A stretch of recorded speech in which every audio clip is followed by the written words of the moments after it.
We are live inside the Kokomo Family YMCA, and I am live with Miss Her. She is a fantastic yoga instructor. And I know you guys are out there thinking, oh, yoga. But let me just tell you, I love it, and I'm not kidding. It really helps the mind, it really helps the body, and it really does help the spirit. Can you tell us a little bit about it? Yes. In yoga, you use your breathing to work with your movements. So when you're first starting yoga, I just try to have you get the movements, and then eventually you'll get the breathing along with the movements. And the breathing is what helps you de-stress. You learn to direct your breath deep into your abdomen as opposed to chest breathing, which is what you do when you're starting to get worked up and excited. And you pay attention to your breathing throughout the whole session so that you know when your breathing's getting out of control, you either need to back off the pose or just concentrate more on your breath along with the movement. And I don't want you guys to think that you have to know the names of the poses or that you have to come in here with the best flexibility ever, because even from what I've seen in the class, there's people of all abilities, there's people of all flexibilities, and there's people of all ages that really do come and enjoy the class. That's true. I try to show modifications for each of the movements because everybody does have a different level of flexibility, and sometimes you might be flexible in one area, but you're not flexible in another. And so even on side to side, you may have a different level of flexibility from side to side because we're not built symmetrically. So I ask each participant to pay attention to those kind of things and just take it to your own level. And the more that you do it, you gain more flexibility, and it helps with the mobility of the joints. And it's great for people of all ages. Absolutely. And you know, there's myths out there of people that are, oh, I can't do yoga, or that's not for me. What do you say to those people? I say you need to give it a try, and I encourage people to not be a once and done. You need to come back and try it a couple times to really get a feel for it, because you're never going to get it the first time, because there are different poses that you do, and each class will be a little bit different, and you'll get more and more each as you go along. And the really cool thing is, I'm going backwards a little bit, you really do focus on each individual person. Even though you're in that group class, you really do get that personal attention of, am I doing this right? Am I doing that wrong? You really do make them feel comfortable. Oh, yes, I try to, and I kind of keep a little eye on them. That's why we have a mirror here, so that I can see, if they need to reposition their body, and I encourage them to, if I see a hip out of place, just to, get the best that they can out of that position.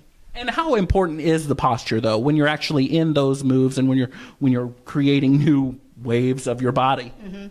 Postures, that's what you build up and get into place. And so you want to take it to your own best level. A lot of times you have to have, some people aren't flexible through their hamstrings, so you have to have soft knees. That's okay, as long as you're thinking length through your spine the entire time. And the cool thing is, and please correct me if I've got my verbiage wrong, that if you do feel overexerted, or if you do feel tired, or you do feel that you can't even get into a certain pose, you do go back. Is it child's pose that you return to? Child's pose is a recovery pose, and that's a pose just like any other. And so you want to, at the beginning of the class, I show them what child pose is, and if you need to go back to that at any time, first I tell them to back off the breathing, back off the pose a little bit, and then if that still isn't working, then go to the child's pose. But use it to your best advantage by going into your best child's pose that you can. But it's a wonderful pose. Absolutely. And the cool thing is, and you're going to get a taste of it in what you're about to see, there are so many poses kind of geared towards specific areas of your body, so that it is the entire workout. It is the entire package that you get with yoga. Now, I know, again, that, and you've heard it as well, the myths of, oh, there's no benefit for me, there's no impact on my body, but that's not really the case. Oh, no. It takes a lot of strength to do yoga. And people typically either want to do the cardio and the weights, but they don't want to do the flexibility. And I say it's a three-legged stool, because when you're flexible, then you don't get as many injuries. Absolutely. And you brought up another great point that, it does help with that recovery, and it does actually give you that edge that you're going to need in other classes or in the weight room or kickboxing or whatever. It actually gives you the edge to do even more and push your body to get the better health that everyone's looking for. Exactly. And I encourage the people that take the trekking class and the group flex class to come in and do the yoga classes for they're always complaining about how tight their hips are, and I say, come in and do the yoga class, and you'll get that worked out. Again, it's for everyone. It's a great way to recover. It's a great way to add flexibility. It's a great way to just have fun and kind of stay in tune with yourself, mind, body, and spirit. It's what the YMCA is all about, and it's right here. So I'm going to show you a few poses, and you're going to get me on the mat, and you're going to show me what to do. What can we expect? You can expect very slow movements, but you're going to continue to move. You're going to focus on your breathing. You might even perspire a little bit, so don't worry about that. Perspiring's a good thing. I definitely will. So here we go. So let's just start with our lift it up nice off our sit bones. We'll press our shoulders down away from our ears, and we're going to focus on the breathing deep into your abdomen. As you inhale, draw the breath in through your nose, and your belly will expand. And as you exhale through the back of your throat through your nose, we're going to tighten up those abs and pull that navel in and up towards your spine. And you want to just establish a nice rhythm. Your inhale should equal your exhale. And the next time you go to inhale, turn your head to the right. And as you exhale, center it up. Inhale, turn your head left. Exhale, center. Adding on as you inhale, turn right. And as you exhale, drop that chin down towards your shoulder. Fine. And we're going to shift our hips back towards our feet and spread those arms out nice and wide. You're going to take your shoulder blades out and away from each other. Press the forehead into the floor. And you're just going to be focusing on your breathing. You can feel your belly expand as you inhale and contract as you exhale. This is known as child's pose, and it's a place that you can come back to if you just need to regroup. And the next time we inhale, let's come to our tabletop position again. And as we exhale, let's curl our toes and press into down-facing dog.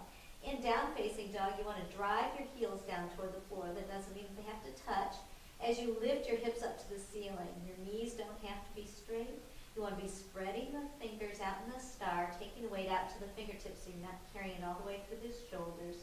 Relax through your head. We're going to inhale, lift the arms up. As we exhale, sink into our chair, dropping the weight into the heels, driving the tailbone down. Taking those baby fingers together helps widen through the shoulder blades, looking through that third eye in the middle of your forehead. You should start to feel some heat generate through those quads. Let's draw the hands together and go into our prayer twist on the right. If possible, hook that left elbow on the outside of the right thigh. Stack the shoulders. Pressing hands together helps develop stability. And the next time you inhale, come back into chair. And as we exhale, twist to the left. Once again, stacking those shoulders, thinking length through that torso. Inhale, press up. And exhale, lower down. You do not have to straighten those arms. Everybody has a different level of flexibility through their back.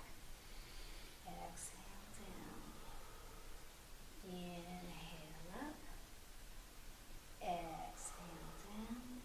And if you notice that you're warming into your back and you want to take this a little deeper, you can just take those hands a little lower on your body. Ourselves into a few more poses. So let's take that right leg up to the ceiling.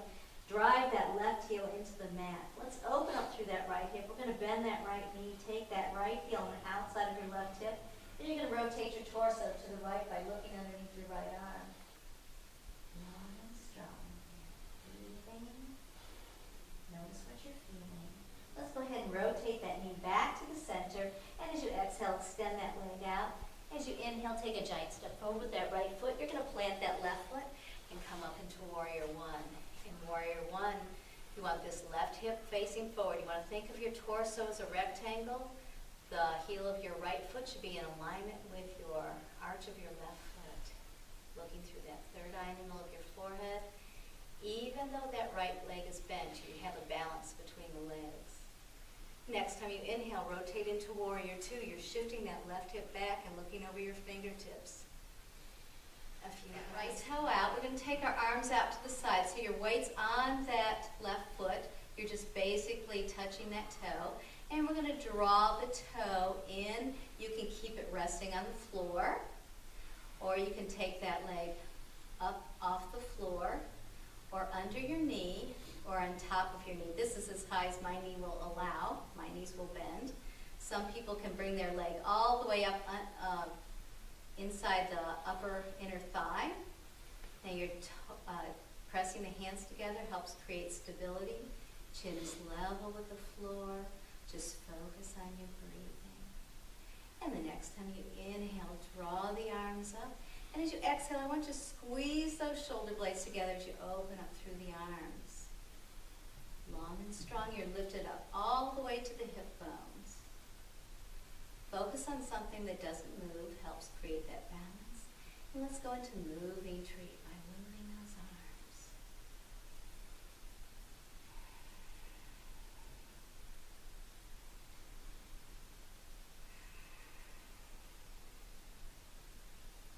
And come back into still tree.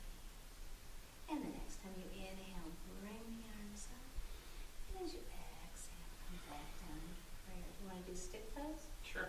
All right, draw that knee in, form a steeple with your hands, and you're going to take the hands out as you take your leg out and back. Elbows are over the ear.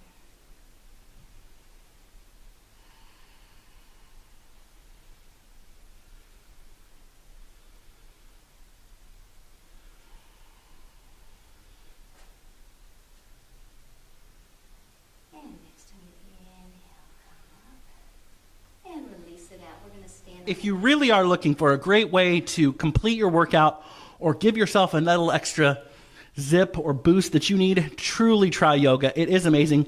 As you can tell, I'm definitely 100% for sure got my workout today. You will too. Do it at your own pace. Do it at your own might. Do it at your own will, but do it. Just get up off the couch and do it. I promise you, you will love it.